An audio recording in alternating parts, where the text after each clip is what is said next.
బుచ్చిరెడ్డిపాలెం మండలం మినగల్లు గ్రామంలో 70 ఏళ్ల నుంచి ఉంటున్న తమ స్థలం వద్ద పక్క నివాసానికి చెందిన బెల్లంకొండ సుధాకర్, బెల్లంకొండ సుమంత్ కుటుంబ సభ్యులు దారి కావాలని ఇబ్బందులకు గురి చేస్తున్నారని వృద్ధుడు తుపాకుల సుబ్బయ్య మీడియా ముందు ఆవేదన వ్యక్తం చేశాడు. ఈ సందర్భంగా ఆయన మాట్లాడుతూ వారికి దారి లేకుంటే మా స్థలంలోనే దారి ఇచ్చామన్నారు. కానీ తమ స్థలంలో ఇంకా దారి కావాలని మాపై దౌర్జన్యానికి దిగుతున్నారని వృద్ధుడు ఆరోపించాడు. 70 ఏళ్ల నుంచి నివాసం ఉంటున్నామని, దానికి సంబంధించిన అన్ని రిజిస్టర్ డాక్యుమెంట్లు, సర్వేలు, స్థలానికి సంబంధించిన అన్ని డాక్యుమెంట్లు తమ వద్ద ఉన్నాయని అన్నారు. వృత్తిరీత్యా తమ కుమారుడు బయట ఉంటున్నాడని, తమ కుమారుడిని సైతం ఇబ్బంది పెట్టేందుకు చూస్తున్నారన్నారు. గతంలో పంచాయతీ పాలకులు సైతం సిమెంట్ రోడ్డు వేసే సమయంలో తమ స్థలం వద్ద వేయలేదన్నారు. గ్రామంలో ఉన్న ప్రతి ఒక్కరికి స్థలం తమదేనని తెలుసన్నారు. సంబంధిత అధికారులు విచారణ జరిపి తమకు న్యాయం చేసి దౌర్జన్యానికి పాల్పడుతున్న వారిపై చర్యలు తీసుకోవాలని కోరారు. నేను 70 సంవత్సరాల నుంచి చోటు కొనుక్కున్నా, ఇక్కడనే ఉన్నాను. దీంట్లో మళ్ళీ ఓపెన్ ప్లేస్గా ముందు ఒక రూపాయి వదిలిపెట్టేసిండా.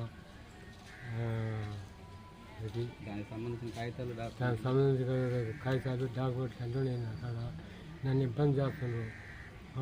మా ఊరిని కొట్టపోతుండ్రు. దేనికని? చోటు కాడి అంటే ఏమైనా దారి కావాలండి. అది మీ ఓపెన్ ప్లేస్, దానికి సంబంధించి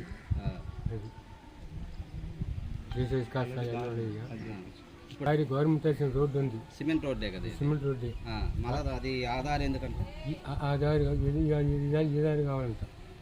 అది వాళ్ళకి దారి. అది ఈ దారి నాది. ఆ రోజు ద్వారకారెడ్డి వేయిపోయినా కూడా ఏనీలా నా స్థలంలో నేను వేసుకుంటానయ్యా, నాకు వేయద్దు, వేస్తే గవర్నమెంట్ లెక్కలో పడిపోద్ది, అది బాగేసిన తర్వాత నేను బండలు పరిచూసుకున్నా. అది ఎవరు వాళ్ళు పేర్లు ఎవరు ఇబ్బంది పెట్టేది? ఎవరు? సుధాకర్. ఇంటి పేరు బెల్లంకొండ సుధాకర్. ఏమంటున్నారంటే ఇది మాజీ స్థలము, మేము ఇక్కడి నుంచి పడిపోవాలా అని మమ్మల్ని ఇబ్బంది చేయటము, మా ఊరిని కొట్టడానికి దౌర్జన్యం చేసి నా మీదకి వచ్చి ఇప్పుడు 14 మంది వచ్చిన వీడికి తీర్మానానికి 14 మంది తీసుకొచ్చినా కూడా నేను నా ఈయనయ్యా ఇది నాదీనే అన్న.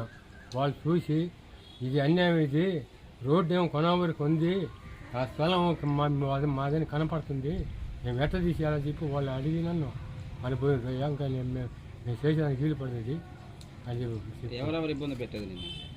ఎవరెవరు ఇబ్బంది పెట్టింది? బెల్లంకొట్టి సుధాకరయ్య, చెన్నమ్మ వాళ్ళు కొడుకులు. కాగితాలన్నీ మా కాడనే ఉన్నాయి. ఆ అధికారులు వచ్చి న్యాయం చేయాలా.